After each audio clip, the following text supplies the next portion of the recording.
Halo semua. Apa kabar untuk hari ini? Semoga harimu selalu menyenangkan ya bro.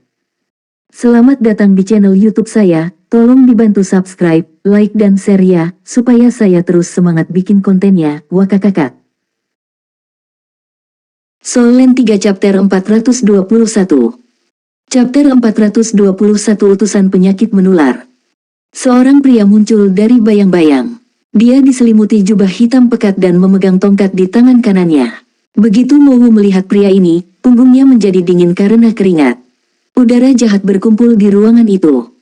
Saya sedang mencari anak yang menggagalkan rencana kami, tapi saya tidak pernah mengira akan bertemu dengan seorang administrator dan salah satu dari Anda, orang-orang Shrek yang menjijikan. Aku mungkin juga membunuhmu saat aku di sini dan membawa administrator bersamaku. Cincin jiwa naik dari bawah pria itu. Namun, tidak seperti cincin jiwa tandang biasanya akan muncul, itu terwujud dalam kabut hijau yang menakutkan.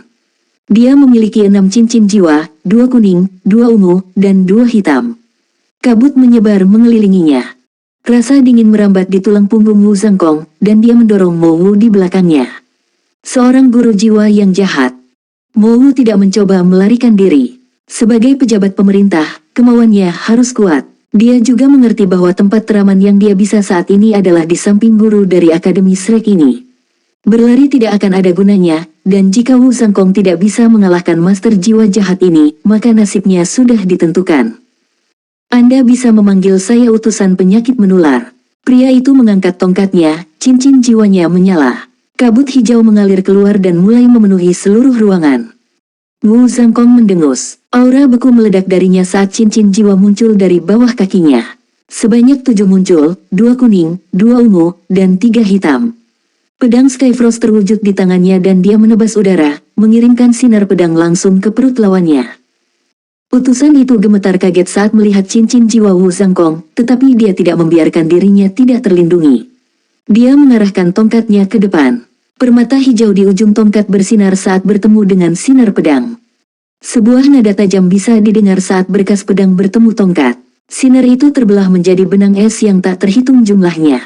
Itu adalah Frost Scar. Setelah mendapatkan cincin jiwa ketujuh dan menjadi sage jiwa, Wu Zhangkong telah tumbuh jauh lebih kuat dari sebelumnya. Dalam setengah tahun terakhir, selain mengajar, yang dia lakukan hanyalah berkultivasi. Dia telah maju dengan pesat. Aura dingin Wu Zhangkong memperlambat gerakan utusan penyakit, dan badai Frost Scars dengan cepat menyelimuti dirinya. Luar biasa, utusan penyakit melolong. Dia jatuh ke satu lutut, dan lampu hijau meledak dari tubuhnya. Cahaya itu mengembang seperti gas, mendorong kembali aura dingin Wu Zhangkong. Jika Wu Zhangkong sendirian, dia pasti bisa menggunakan kekuatan jiwanya untuk melindungi dirinya sendiri dan menyerang. Namun, Mo Wu ada di sana. Mo Wu akan mati dalam sekejap jika dia terkena kabut racun dari Master Jiwa 6 Cincin. Wu Zhangkong harus melindunginya. Tekad es melintas di mata Wu Zhangkong. Dia langsung beraksi, dan menendang dinding, menghancurkannya dalam satu serangan. Dia meraih Mo Wu, mengangkatnya di lengan kirinya, dan melompat ke udara. Dengan tangannya yang bebas, dia mengacungkan pedang langit dan menggunakan lagu embun beku, berharap itu berubah menjadi pedang yang sangat besar. Mo Wu menyaksikan dengan kagum ketika bulan sabit es yang sangat besar menembus ruangan tempat mereka berada, membelahnya menjadi 2 dan menyedot semua kabut hijau. Ketika debu mengendap, utusan penyakit tidak terlihat di manapun. Satu-satunya yang tersisa adalah terowongan menuju yang tidak diketahui. Jangan bergerak, suara elektronik memotong udara. Penjaga telah disiagakan oleh keributan itu, dan lebih dari selusin Mesya terbang mendekat. Lampu sorot menyala dan menerangi Wu Zhangkong saat para Mesya menyelesaikan pengepungan mereka. Semuanya mengunci dia dengan meriam jiwa mereka. Wu Zhangkong melepaskan Frost Song dan mengerutkan kening. Pertemuannya dengan guru jiwa jahat membebani pikirannya. Master jiwa jahat mulai bergerak dalam beberapa tahun terakhir. Jelaslah bahwa mereka juga berada di balik aksi terorisme baru-baru ini. Dia harus melaporkan masalah ini ke Akademi Shrek sesegera mungkin. Sejak awal, Akademi Shrek menentang para guru jiwa jahat. 10.000 tahun yang lalu, Spirit Ice Douluo memimpin generasinya dari 7 monster Shrek, bersama dengan banyak pembangkit tenaga listrik lainnya, untuk menghancurkan kultus Roh Kudus. Kultus itu dimusnahkan dan tidak ada lagi masalah yang muncul dari mereka. Setidaknya sampai beberapa tahun terakhir. Jangan tembak, Mo Wu berteriak. Pria ini adalah Soul Sage dari Shrek Academy. Dia menyelamatkan saya. Wu Zhangkong terbangun dari pikirannya. Dia menatap Mo Wu, yang tergantung di mantelnya. Dengan jentikan pergelangan tangannya, Wu Zhangkong menariknya ke atas. Mo Wu dengan cepat mendapatkan kembali penampilannya yang megah dan memerintahkan Meisha untuk mundur. Meisha militer masalah standar tidak akan bisa menyentuh rambut di Soul Sage dari Akademi Shrek. Mo Wu tidak ragu bahwa Wu Zhangkong adalah seorang ahli baju perang. Bahkan jika ada 10 kali lebih banyak Meisha yang hadir, dia masih bisa melenyapkan semuanya. Saya tidak dapat menerima misi apapun tanpa lencana saya. Tang Wulin bertanya. Hentikan itu nak, kau menahan antreannya, jawab petugas asosiasi pandai besi singkat. Ketika seorang remaja putra datang meminta untuk mengambil beberapa misi pandai besi peringkat 4, juru tulis itu mengira itu adalah lelucon. Anak laki-laki itu bahkan tidak memiliki lencana. Tidak mungkin dia bisa membiarkan bocah ini menerima misi apapun. Bisakah saya merepotkan Anda untuk mencari saya di database? Saya yakin Anda akan menemukan saya di sana. Saya seorang pandai besi peringkat 5. Tolong, saya sangat yakin saya ada di sana. Hah, peringkat kelima. Petugas itu tertawa. Orang-orang di belakang Tang Wulin juga tertawa. Asosiasi Heavendo Blacksmith adalah markas besar asosiasi blacksmith, serta yang terbesar di benua itu. Pandai besi yang tak terhitung jumlahnya berbasis di surga Dow City dan datang untuk menerima misi setiap hari.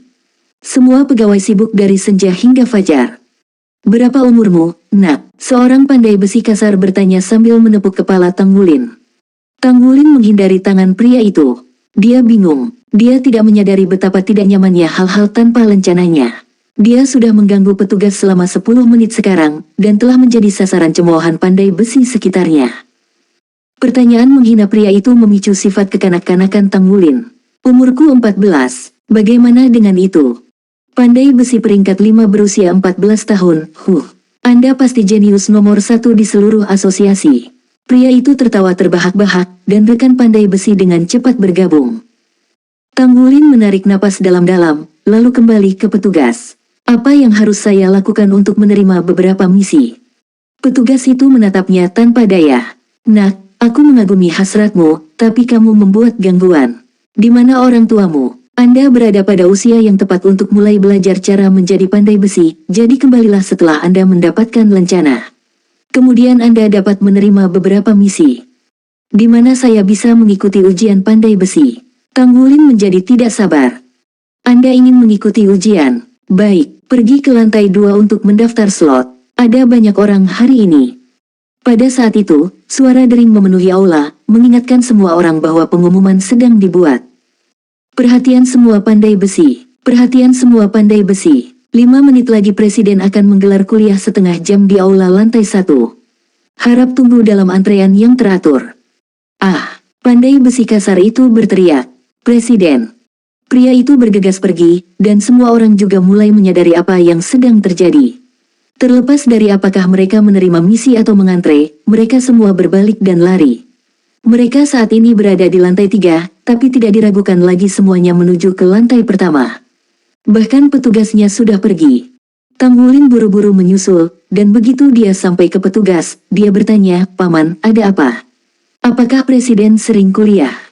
Petugas itu berbicara sambil berlari. Presiden mengajar secara acak, dan dia hanya melakukannya di sini di cabang Heavendo kami.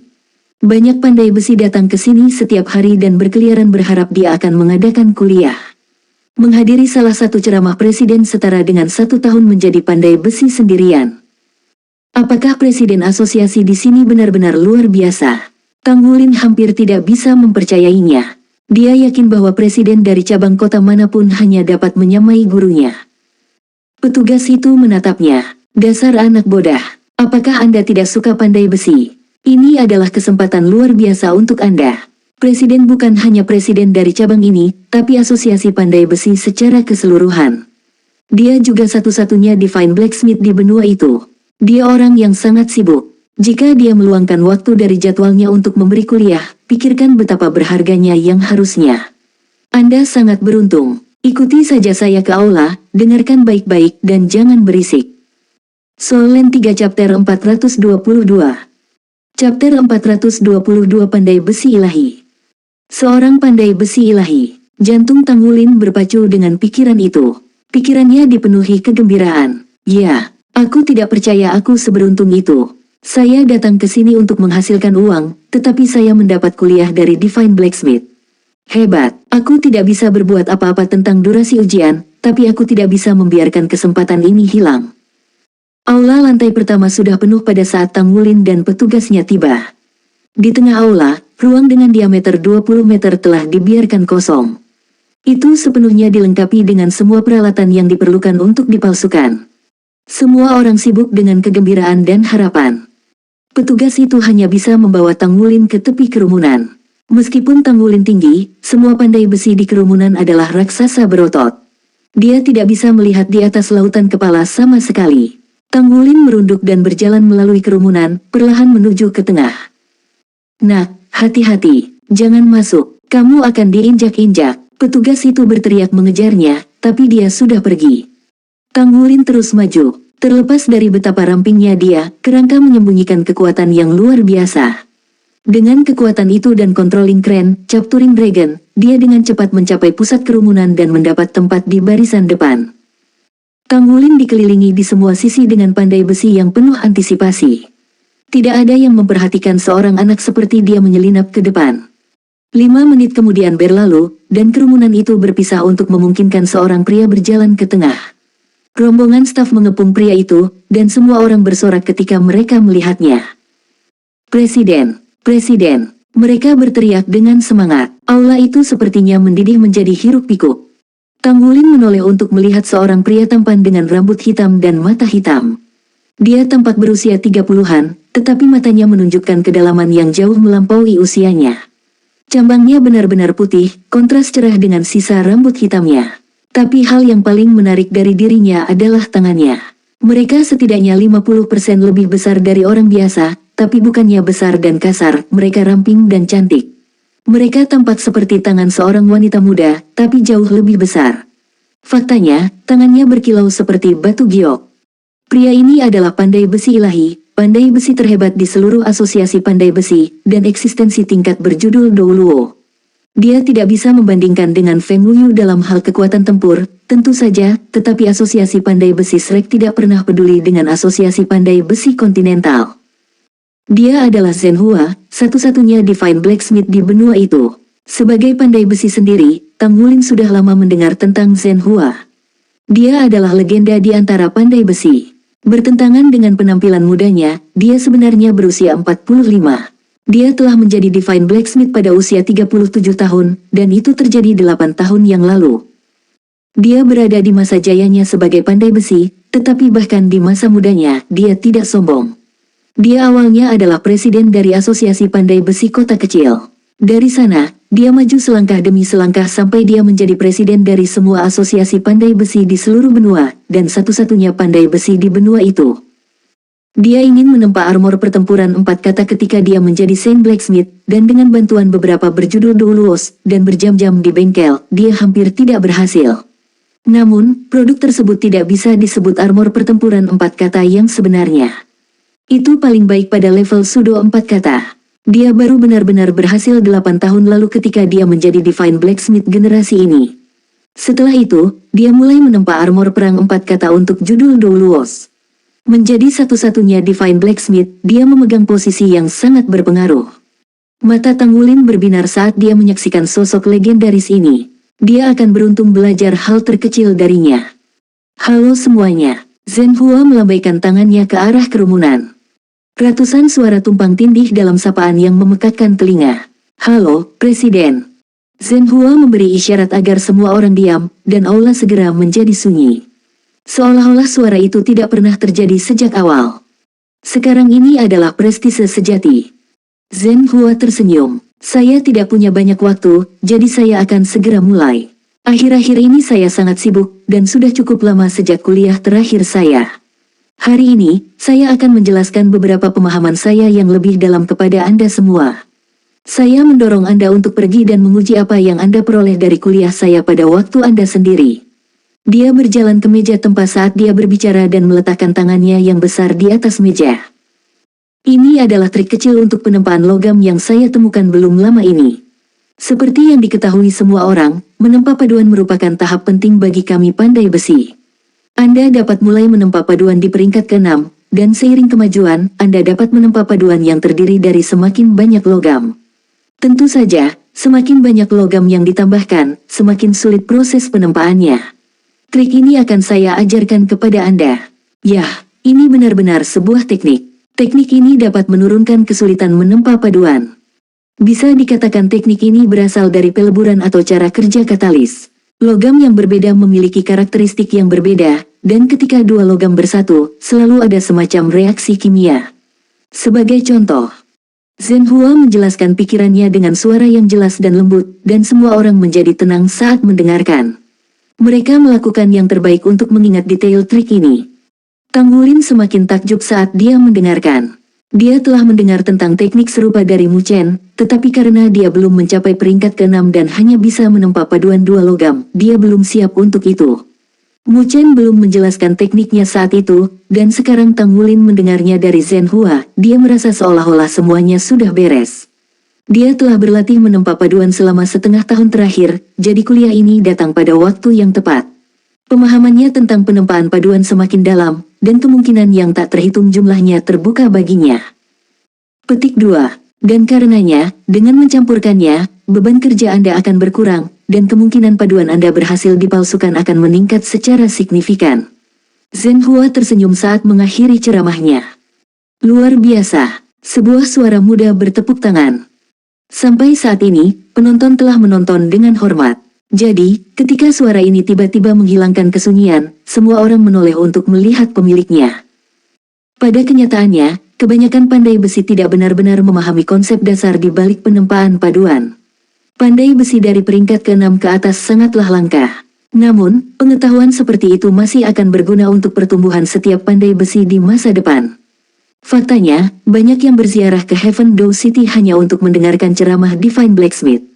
Oleh karena itu, merupakan penghujatan bagi seseorang yang bersorak dengan sangat keras. Ketika semua orang melihat pemilik suara itu, mereka tercengang. Itu adalah anak kecil yang masih remaja. Zhenhua tercengang oleh kegembiraan yang bersinar di mata besar dan cerah Tang Wulin. Dia memberinya senyuman hangat. Apakah Anda memahami ceramah saya? MN. Tang Wulin mengangguk. Dia saat ini terserap dalam pikirannya, merenungkan konsep yang baru saja dia pelajari. Pikirannya berada di dunianya sendiri, sama seperti saat dia dipalsukan. Dia sama sekali tidak memperhatikan tatapan aneh dari rekan-rekannya.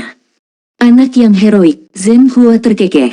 Luar biasa, sepertinya masa depan asosiasi pandai besi kita akan sangat cerah. Solen 3 Chapter 423. Chapter 423. Bolehkah saya mencoba? Presiden, boleh saya coba? Tang Wulin meluap karena kegembiraan. Konsep yang diperkenalkan Zhenhua sudah bercampur dengan apa yang dia pahami tentang penempaan paduan, tetapi dia masih perlu menguji semuanya. Dia gatal ingin mencobanya. Zhenhua menatap Tang Wulin dengan heran.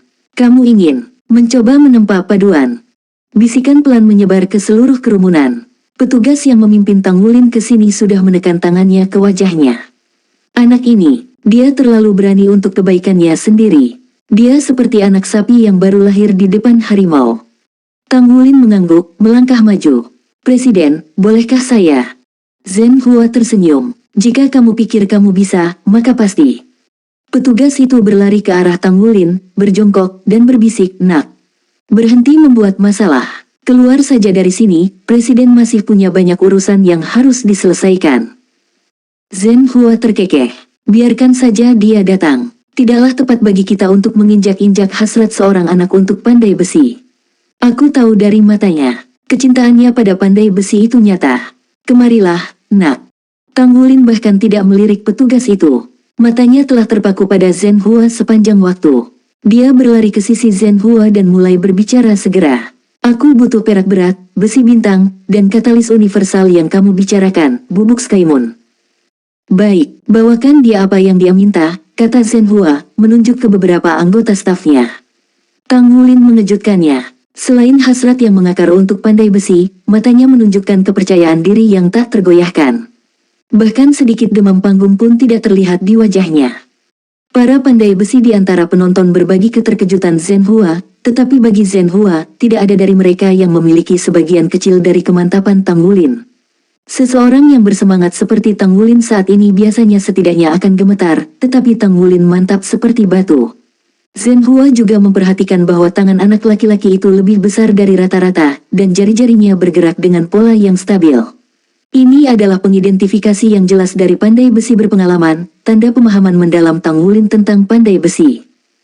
Sangat sedikit hal yang bisa menarik perhatian Zhenhua, tetapi sekarang minatnya terusik.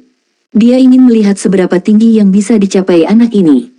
Asosiasi Blacksmith sama sekali tidak kekurangan logam. Semua yang diminta Tang Wulin dengan cepat dikirim ke area tempat yang telah disiapkan di aula lantai pertama. Tang Wulin tidak berdiri di atas upacara dan segera mulai bekerja. Dia berjalan ke belakang meja tempat dan membukanya.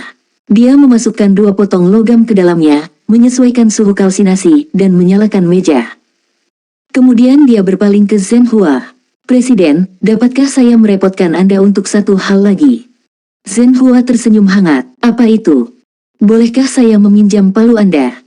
Seluruh penonton menjadi gempar. Meminjam palu pandai besi lain jarang terlihat di dunia pandai besi, belum lagi palu dari satu-satunya Divine Blacksmith. Zhenhua juga tertegun. Anak ini sangat menarik. Tang Wulin tidak punya pilihan lain. Pada saat ini, dia benar-benar bangkrut. Semua harta duniawinya disita oleh gurunya. Bahkan ribuan palu tungsten halus miliknya telah diambil.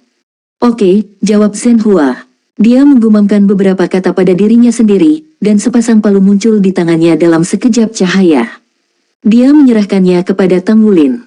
Palu berkilau dalam cahaya, bentuknya sepenuhnya mengikuti metode ortodoks. Namun, mereka adalah orang berkulit putih yang jarang terlihat. Selain itu, awan biru menari-nari di permukaan kedua palu, memberikan aura keindahan mistis. Itu palu yang dimurnikan dengan roh. Tang Wulin memastikan ini dengan sekali pandang. Palu ditempa dari emas awan yang dimurnikan dengan roh, paduan yang terdiri dari tembaga awan dan kristal platinum. Mempertimbangkan fakta bahwa palu dibuat dari paduan roh halus, dia hanya bisa membayangkan betapa jauh lebih baik mereka dibandingkan dengan palu perak berat halus rohnya sendiri. "Saya memalsukan palu ini 15 tahun yang lalu, dan mereka terus bersama saya sejak saat itu," kata Zhenhua. "Saya menggunakannya sampai saya bisa memurnikan jiwa. Lihat bagaimana perasaan mereka di tangan Anda. Jika Anda benar-benar berhasil membuat paduan hari ini, saya akan memberikannya kepada Anda sebagai hadiah." Meskipun dia tidak percaya Tang Wulin akan berhasil, dia tetap ingin mendorongnya. Dia sendiri telah mencetak rekor baru ketika menjadi pandai besi peringkat 6 termuda di dunia pada usia 18 tahun.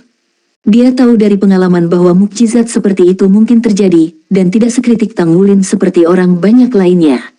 Dia juga bisa merasakan bahwa Tang Wulin memiliki dasar yang kuat dalam pandai besi. Namun dia tidak bisa memahami mengapa Tang Wulin tidak membawa palu tempat sendiri. Palu pandai besi adalah nyawa mereka. Seorang pandai besi yang baik tidak akan pernah tanpa mereka. Ini adalah salah satu hal pertama yang dipelajari pandai besi. "Terima kasih." Tang Wulin mencengkeram palu, satu di masing-masing tangan, lalu menutup matanya. Ketika staf dan pandai besi dari peringkat 4 dan lebih tinggi melihat betapa mudahnya dia memegang palu, keheranan merayapi wajah mereka. Emas awan terkenal dengan kepadatannya. Sementara 2 palu yang ditempa dari awan emas mungkin tampak ringan, mereka sama sekali tidak. Faktanya, beratnya lebih dari 200 kg. Kekuatan sangat penting bagi pandai besi. Zhenhua meminjamkan palu ini ke Tang Wulin sebagai ujian, namun Tang Wulin mengangkatnya tanpa kesulitan sama sekali. Mereka mantap di tangannya, seolah-olah dia hanya memegang sepasang palu biasa. Anak ini sebenarnya pandai besi. Semua orang di kerumunan hampir tidak bisa mempercayai mata mereka. Pada saat itu, Tang Wulin menekan tombol di sisi meja tempat, dan sepotong perak tebal yang bersinar naik ke permukaan meja. Dia mengetuknya dengan ringan dengan palu di tangan kirinya. Sebuah nada melodi terdengar, bergema di seluruh aula. Tang Wulin membeku setelah ketukan itu, alisnya berkerut. Telinganya bergerak sedikit saat dia mendengarkan bagaimana logam itu menjawabnya. Senyum tipis di wajah Zhenhua akhirnya pecah saat dia menyaksikan ini. Pandai besi tingkat bawah di aula mungkin tidak mengerti apa yang dilakukan Tang Wulin, tetapi sebagai pandai besi ilahi, mustahil baginya untuk tidak. Tang Wulin sedang mendengarkan perak berat, berbicara dengan logam dan memperdalam pemahamannya tentang itu. Tapi, yang lebih penting, dia mendengarkan suara palu. Menempa dengan palu yang belum pernah mereka sentuh sebelumnya merupakan tantangan besar bagi seorang pandai besi. Mendengarkan suara palu adalah salah satu cara bagi pandai besi untuk mengenalinya. Hanya setelah memahami karakter palu barulah seorang pandai besi dapat menggunakannya. Zhenhua telah menguji Tang Wulin sejak dia menyerahkan palu pada bocah itu. Bobot hanyalah bagian pertama dari tes. Bagaimana Tang Wulin akan menggunakan palu ini adalah bagian berikutnya yang lebih penting. Dia masih sangat muda. Dia tidak bisa lebih tua dari 15 atau 16 tahun. Bahkan jika dia belum bisa membuat paduan, dia mungkin penerus yang menjanjikan. Mari kita lihat betapa berbakatnya dia. Palu emas awan adalah ujian terbaik. Zhenhua ingin melihat apakah Tang Wulin dapat mengeluarkan potensi penuh mereka. Palu ini mengikat darah ke Zhenhua, dan berisi sebagian dari dirinya sendiri di dalamnya. Mereka memiliki efek khusus yang mirip dengan efek palu yang ditumpuk dari palu perak berat Tang Wulin. Serangan pertama Tang Wulin tanpa celah. Dering yang dihasilkan membuat matanya melebar dengan kesadaran. Tremor. Cahaya keemasan melintas di mata Tang Wulin, dan dia memukul dengan palu kiri sekali lagi. Kali ini, itu turun ke atas logam seperti guntur. Sebuah ledakan merobek aula ketika palu menghantam kepingan merah perak berat yang bersinar, namun palu itu tidak memantul dari logam. Palu tetap ditekan dengan kuat ke perak yang berat, dan sesaat kemudian, dengungan rendah mulai memenuhi aula. Ini adalah efek getaran palu emas awan. Palu memanfaatkan kekuatan getaran yang berasal dari palu logam untuk membantu pengguna mereka. Tremor adalah efek bermutu tinggi, seperti palu bertumpuk. Tang Wulin terus menekan palu dengan kuat ke perak berat untuk mengeluarkan kekuatan penuh efek getaran. Kerumunan itu terdiam. Serangan itu adalah bukti kekuatan Tang Wulin. Fakta bahwa dia bisa memegang palu emas awan dan mencegahnya memantul dari logam menunjukkan bahwa lengannya cukup kuat untuk menahan serangan balik.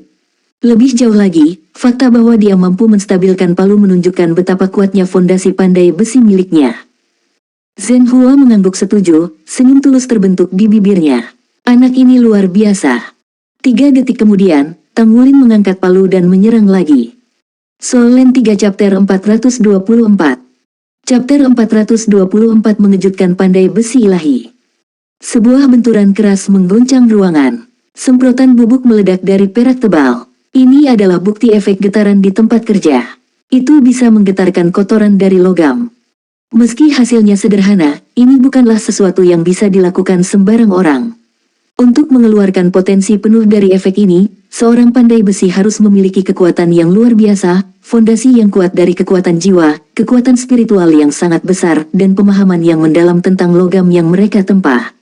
Jika pandai besi tidak memenuhi salah satu dari persyaratan ini, tidak mungkin mereka menggunakan tremor secara efektif. Bahkan, efek getarannya malah bisa merugikan. Dan serangan kedua Tang Wulin memanfaatkannya untuk keuntungannya. Serangan ketiga menyusul, lalu keempat, dan kemudian kelima. 3 detik memisahkan masing-masing. Saat dia melihat anak laki-laki di depannya pergi, senyum ramah Zhenhua berangsur-angsur menjadi khawatir. Jejak keraguan berkedip di matanya. Tang Wulin terus memalu, dan segera, serangan ketujuhnya mendarat. Perak tebal itu bergetar, dan dalam sekejap cahaya, kotoran itu terpisah. Itu 100 halus.